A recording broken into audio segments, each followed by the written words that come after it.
Germantown Super Speciality Hospital. Dr. Mir Jawad Zar Khan, senior experienced orthopedic surgeon, bone fracture, joint replacement, hip replacement or spine surgery.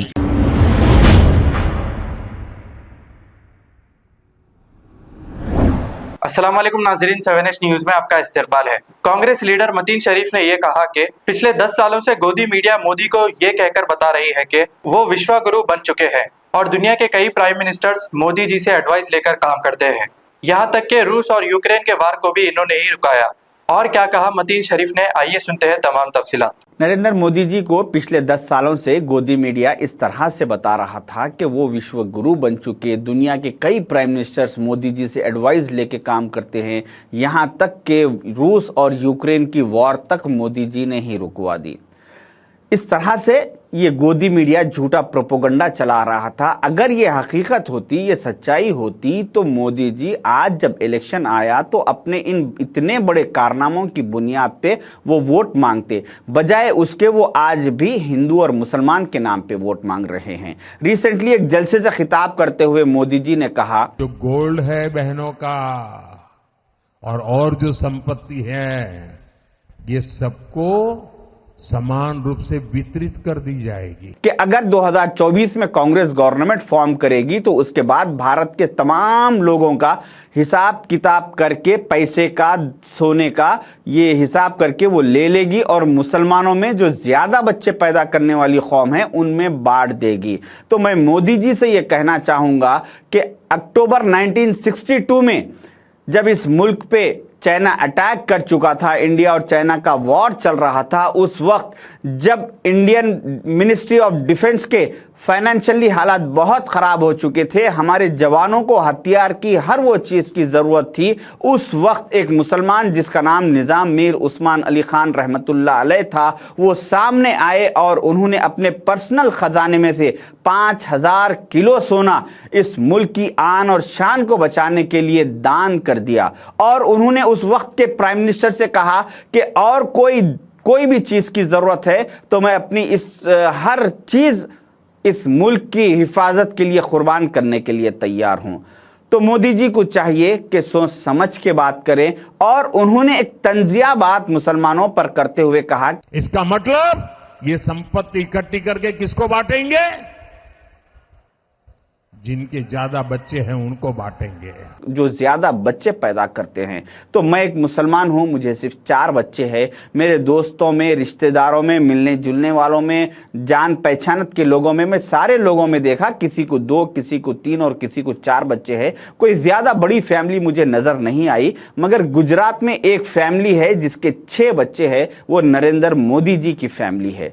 Narendra Modi ji के माँ बाप को 6 बच्चे थे, जिसमें से तीसरे नंबर पर मोदी जी है। अगर नरेंद्र मोदी जी के मां बाप मुसलमानों की तरह ज्यादा बच्चे पैदा नहीं करते, हमारे दो की पॉलिसी इख्तियार करते, तो आज ना तो मोदी जी इस दुनिया में होते और ना ही तो आज देश इतना बर्बाद होता और ना ही तो अडानी और अंबानी उतने अमीर होते, ना ही तो आज किसान सुसाइड करता और ना ही तो मणिपुर में भारत के बेटियों को नंगा घुमाया जाता और ना ही तो आज 100 करोड़ भारत के लोग महंगाई की मार से परेशान रहते। तो मोदी जी को चाहिए कि सोच समझ के बात करें, क्योंकि जबान सबके मुंह में है, बोलने हमें भी आता है, मगर हमारी मजबूरी ये है कि हम एक पढ़े लिखे घराने से ताल्लुक़ है। हम कोई रोड छाप या कोई रेलवे स्टेशनों पे चाय बेच के जिंदगी गुजारे वाले नहीं है। इसी तरह से इनके साथी अमित शाह जी एक 4 दिन पहले हैदराबाद आए और उन्होंने कहा कि अगर 2024 में बीजेपी सेंट्रल में गवर्नमेंट तीसरी मर्तबा फॉर्म करेगी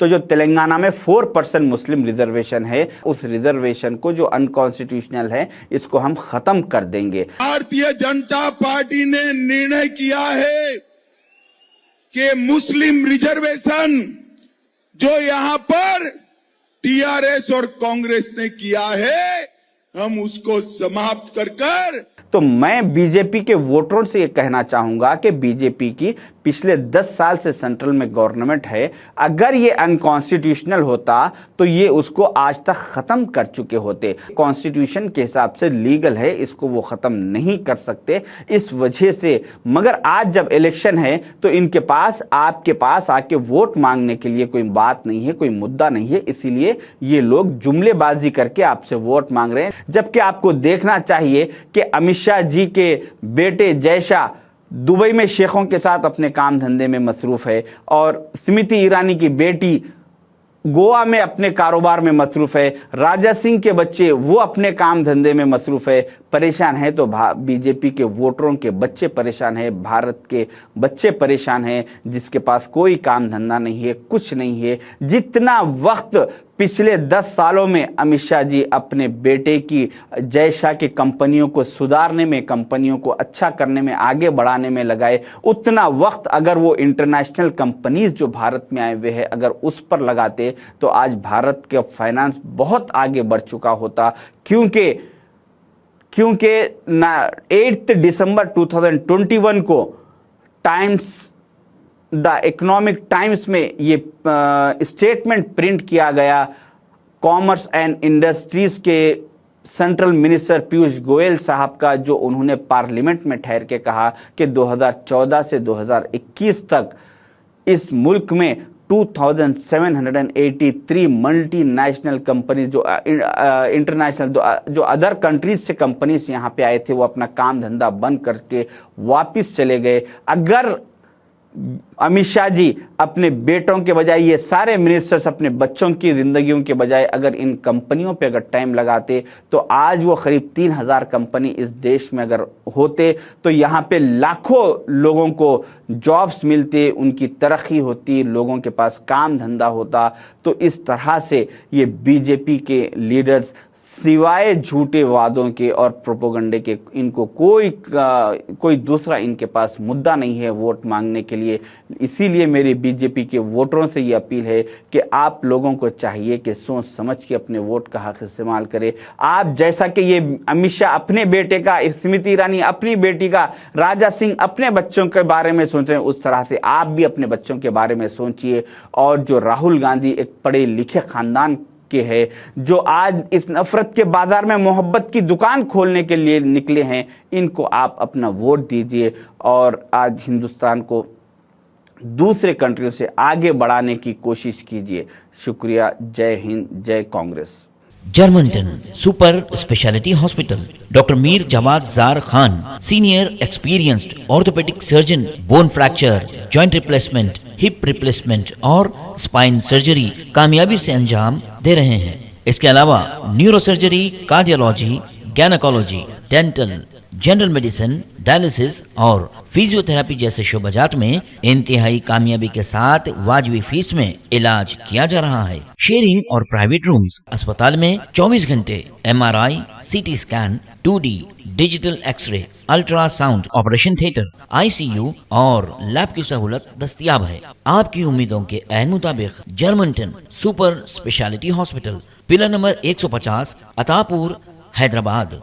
खबर है शहर की, खबर है गाँव की, खबर है सारी दुनिया की। 7H न्यूज पसंद आए तो लाइक कीजिए, शेयर कीजिए और सब्सक्राइब करना ना भूलें। 7H news.